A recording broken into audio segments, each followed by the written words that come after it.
Anne-Claire, bonjour. Bonjour. Vous êtes sage-femme libérale à Paris. Oui. Quel est le rôle de la sage-femme? Le rôle d'une sage-femme libérale ou le rôle d'une sage-femme à l'hôpital? D'une façon générale, quel est le rôle de la sage-femme? D'une façon générale, son rôle est le suivi des grossesses normales et le suivi des accouchements normaux et du nouveau-né bien portant. D'accord. Donc vous intervenez de quelle manière et quel est le lien qui se fait avec l'obstétricien? C'est-à-dire qui est aussi connu C'est normalement un lien de collaboration. Oui. Donc la sage-femme est entièrement autonome dans son suivi, dans son travail, dans la mesure où la grossesse et l'accouchement sont physiologiques. À partir du moment où il y a une anomalie, elles doivent faire appel à un médecin. D'accord. Je crois que 70% des accouchements à l'hôpital sont réalisés par des sages-femmes. Environ. Oui. Donc vous intervenez avant l'accouchement, voilà. Sur les préparations à l'accouchement également. Voilà, des consultations prénatales, de la préparation à l'accouchement, également au niveau de suivi de grossesse pathologique. Il y a beaucoup de transferts des soins de l'hôpital vers la ville.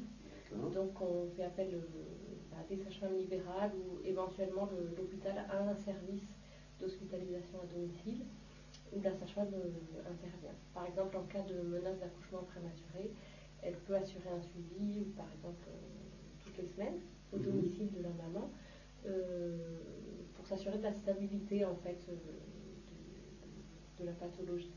Donc ça, c'est une des prestations possibles de la sage-femme. D'accord, donc c'est un accompagnement lors de la grossesse. Oui. L'accompagnement à l'accouchement, bien entendu. Voilà. Et après l'accouchement, comment ça se passe? Et après l'accouchement, le travail s'est beaucoup élargi ces dernières années. Avant, ça se limitait pour les sages-femmes hospitalières à quelques jours de suivi à l'hôpital.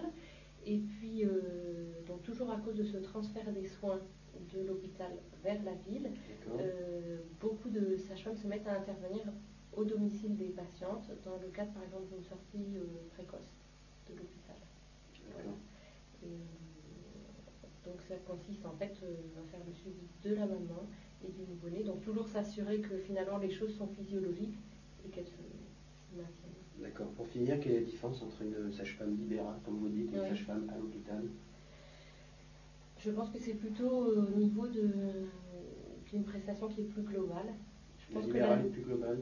C'est-à-dire qu'il y a beaucoup de sages-femmes qui s'installent en libéral parce qu'elles ont, je pense, une frustration au niveau du contact avec les parturientes. Il y a un éparpillement. Donc il y a un intervenant pour le suivi de grossesse, un intervenant pour l'accouchement, un autre intervenant pour les suivis de couches. Donc d'une part, les usagers ne sont pas toujours très satisfaits de ça. Et puis la sage-femme aussi peut être un peu frustrée à ce niveau-là. Voilà. C'est plutôt une question de contact et de plus personnel avec les patients. Très bien, Anne-Claire, merci. Je rappelle que vous êtes sage-femme à Paris, en libéral. Voilà.